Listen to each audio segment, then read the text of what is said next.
day, everybody. Today we're going to look at watercolor. The do's and don'ts with watercolor.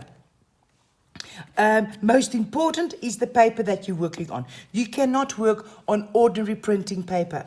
This is Fabriano Artistico 300 gram hot pressed, meaning it's a watercolor paper as well. You can do a lot of mediums on that. This is my go-to type of paper. Sorry, hot press means it's got a very fine surface, where cold press has got a rougher surface. When we look at paintbrushes, the paintbrushes looks like this. It's not the same as watercolor. A painting with oils. It carries a lot of water. It's nice and soft. And as we work with it, like I say, it carries a lot of water. You can control how much water you use. A very fine brush and a little bit bigger brushes. This is what I use for fine lining as well. From time to time, not always, and then you get very fine brushes like these as well. Make sure that you've got a container with clean water in there, and do not do what I do because I'm too lazy. I don't get up and find clean water at always, and that comes with a price. Right, so I've got clean water in here. That looks a bit better. Let's take that away. I have wet the surface and I stuck it onto the surface here. So the whole paper I've wet till it dries, because when you wet it, it's going to buckle, right? Stick it onto your surface, and when it's dry, you can start working. We're working wet on wet for the first example. Then I also have a palette like this. You can see I've used my palette and I used it for different colors, and I saw my mix on the palette. Your paint will dry. If it does dry, don't worry about it, because you can take water again and you can get it back to life again. Right, when we work, you draw out your picture. I like using a watercolor pencil anyway. So if we do a small little sphere like that, I will take this. Oopsie, I've got a lot of red on there. Let's clean my brush.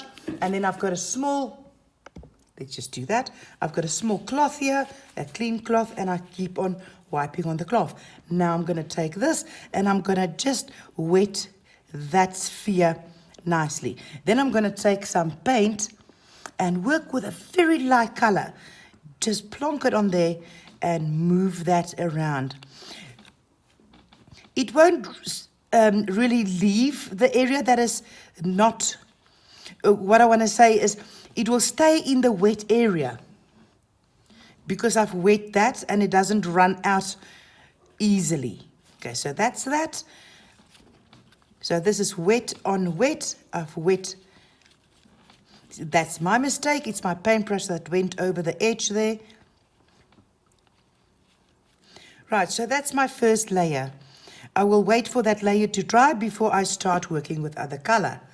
I can also take this other clean paintbrush and I can lift some color for the highlights later on. So you're not into trouble if you go too dark immediately, but the idea is to work from light to dark. When I work with a very dry brush, let's do another sphere. I'm going to use the circle. Right, and now I'm going to work straight onto the paper, a little bit of water. I'm going to take the same red, and this is dry, so I'm going to take this, and you'll see that the pigment is much stronger than that. So it depends if you want a watercolor look, or if you want more detail, more fine art in your work. Don't let the brush go out of the circle. Control your brush. Right, I can take some water, clean that again, and I'm going to work that into my lightest area, so I can move the paint around nicely. Also, I'll have to wait for that to dry. So the principle is to work light to dark. Take this, work this a bit in, and you should get acquainted with your brushes. Okay, another one I want to show you is I'm going to take, if I don't kick the camera every time, I'm going to take another circle here. This time, I am going to take a dark red pencil. And I'm going to make this dark, just halfway. And I'll also do exactly the same with a paintbrush. So you don't need a pencil, but most of the watercolor artists also use pencils at this stage. Right, so I'm going to do exactly the same with a red, not using a pencil. I have put a little bit of water on my paintbrush and I went straight into the red. So you can use your paintbrush or you can use a watercolor pencil. Right, so when we start painting, we would like to keep the dark areas dark. Same with any other medium, to make sure that we know what color reflects to the against the dark color. So with oil, we work dark first and then we highlight. With watercolor, you will do your first layer very light and then you'll go around with your dark color to compare the color that you've got currently. So if I put red around there, you'll see the difference between that, and that's exactly what I'm talking about. Right, let's just work that nicely in there.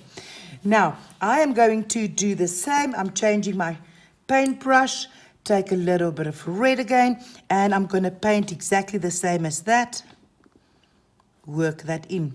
But now if I use only water like there, I can go and I can steal some color. So let's call stealing.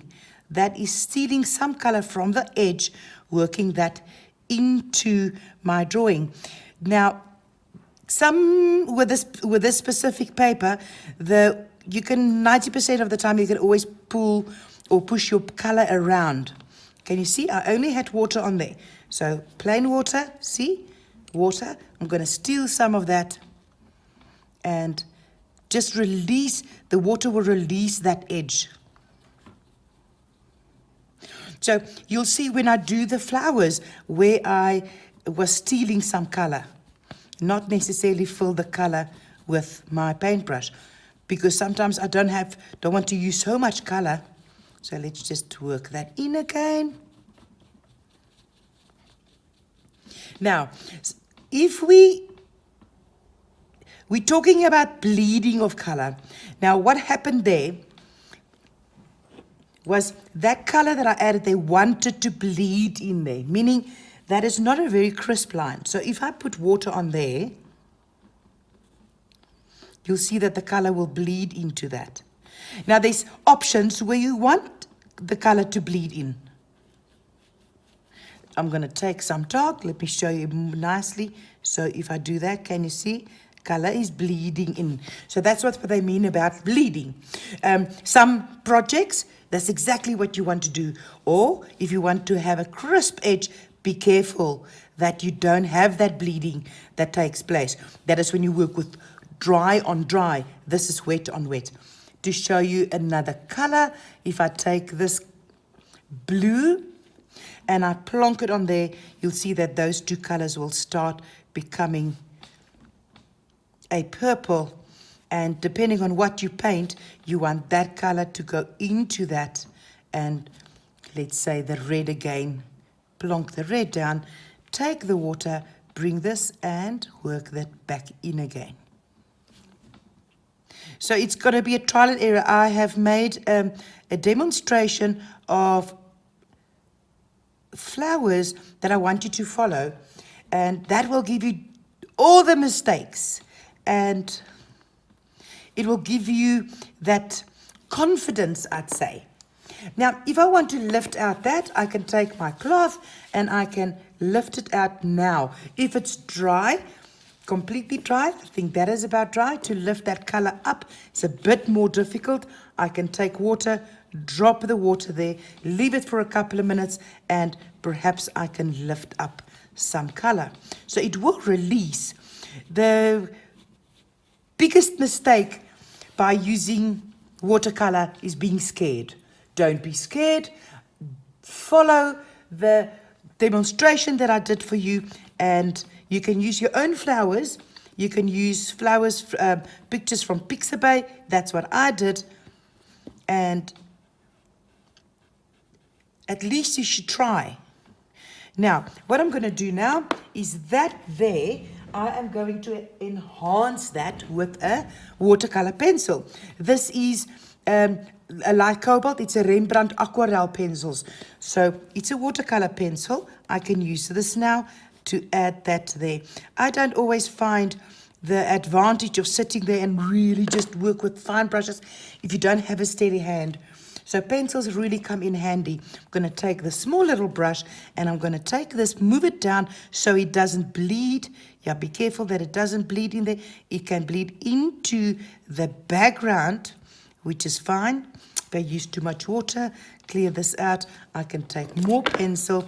I'm doing this demonstration quickly so you can see. Just add that there. Bring this in and paint that.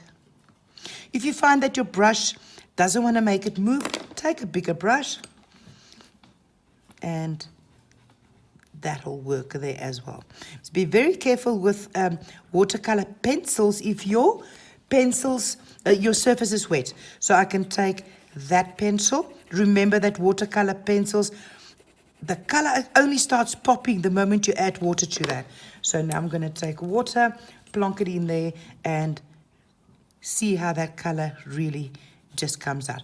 If you want to work with this, exactly the same as what we did with Inktense pencils, we can steal some of that color and just paint that in. Same there, if I want to go darker there. So I did not put it into the watercolor itself, just use my pencil like that. But yeah, let's do that exercise. I hope you find that handy. I've worked very quick on it, and it should be a lot of patience, you know, spend a lot more time. I want you to follow that. That's a very good start to work from. I hope you enjoy this, and there's no right or wrong, just try. The only mistake you can make is not trying.